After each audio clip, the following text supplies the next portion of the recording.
Kenora, Ontario, May 10th, 1973.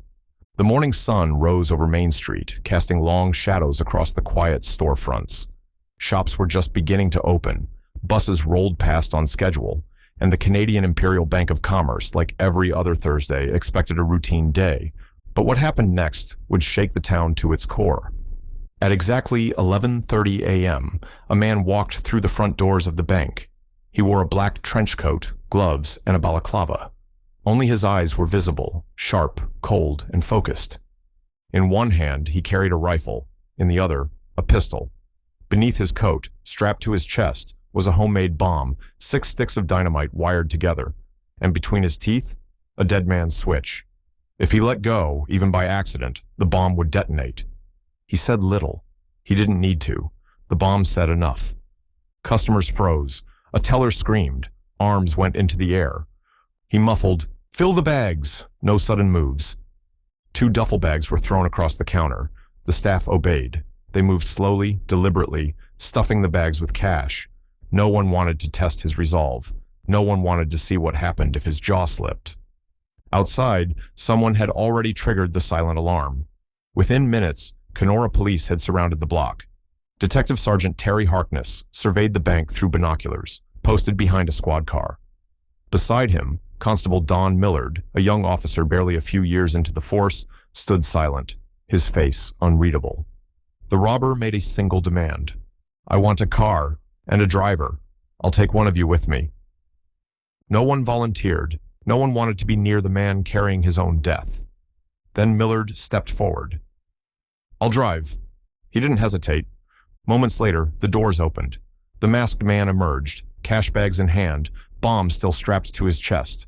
One gun aimed squarely at Millard, guiding him toward a parked getaway car. They walked side by side, silent, measured.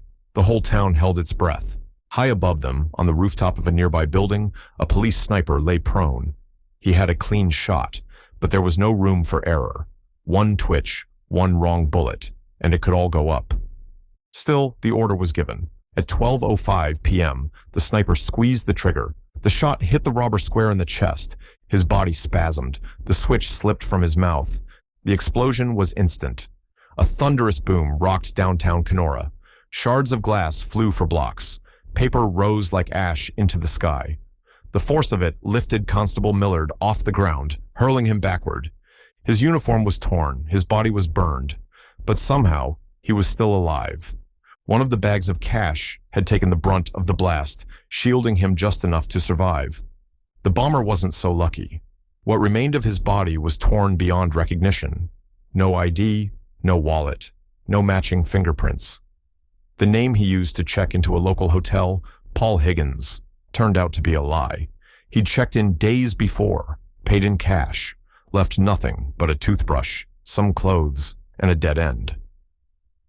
The town of Kenora was shaken. A police officer had nearly died.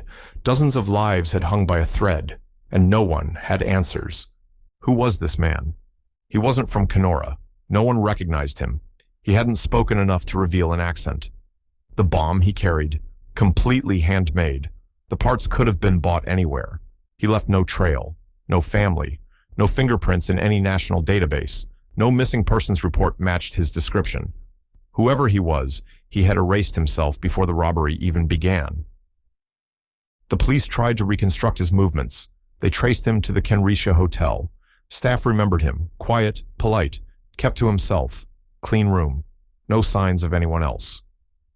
Eventually, they buried him in an unmarked grave in the Kenora cemetery. No headstone, no name. Constable Don Millard recovered. He returned to the force and served with distinction. For his courage that day, he was awarded the Star of Courage. But he never forgot what happened, or the man he faced down, unflinching, while staring death in the eye. Kenora rebuilt. The bank reopened. Life returned to normal. But the mystery lingered. Why Kenora? Why the bomb? Why take a hostage if he was ready to die? Some believed he was a soldier, trained, methodical, unshaken under pressure. Others thought he was a drifter with nothing to lose. A few whispered that he wasn't acting alone, that the robbery was a distraction, part of something bigger. But nothing ever surfaced. No one ever claimed the body, no one ever came forward. And so, he passed into legend. Not a name, not a cause, just a ghost. The man who walked into a small-town bank in the spring of 1973 and vanished in a single, blinding flash. As for the theories, who was this man? Let's start with the most common theory, the professional. Police investigators at the time were struck by how calm the man was. He didn't panic. He gave no long speeches. He knew exactly what he wanted and how to get it. Everything about the robbery felt calculated, methodical. The bomb was handmade, but well constructed. The weapons were clean, and the man had a plan. Cash, a car, a hostage. No grand political message. No chaos for the sake of it. Just money. That led many to believe he was ex-military, possibly a demolitions expert, someone trained to stay calm in extreme situations. But if that's true, why go out in a fireball? Why choose a plan with zero chance of escape? That brings us to theory 2, the suicide job. Some believe the man never intended to survive, that the bomb wasn't leverage, it was the end game. A man with nothing left, no future, no past worth returning to. Maybe he wanted to go out on his terms. Maybe he wanted to make a statement, even if no one would ever hear it. But if he was suicidal, why bring a hostage? Why ask for a getaway car? Why demand money? Theory 3 is darker. Organized crime. The man wasn't acting alone. He was a hired hand, a disposable asset used to test a response time, distract from something bigger, or clean dirty money. There's no proof, but there's no proof of anything. No one claimed the body, no network ever stepped forward. But the lack of identity, the clean disappearance, the lies about the hotel, it all raises questions. Still, if this was the work of a criminal network, it's odd that they left a trail so loud. A daylight bombing in a small town?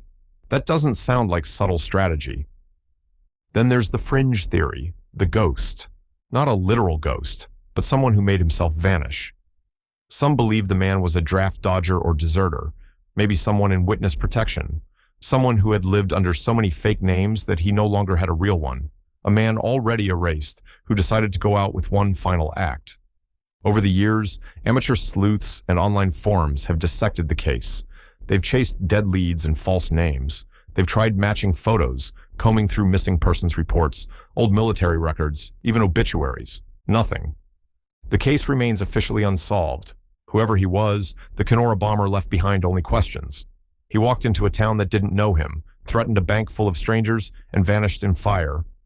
He wasn't from Kenora. He wasn't anyone the police could find. He was a man with no name. But people remember the explosion, the fear, the silence after. He became legend. Thanks for watching, and remember to subscribe and like the video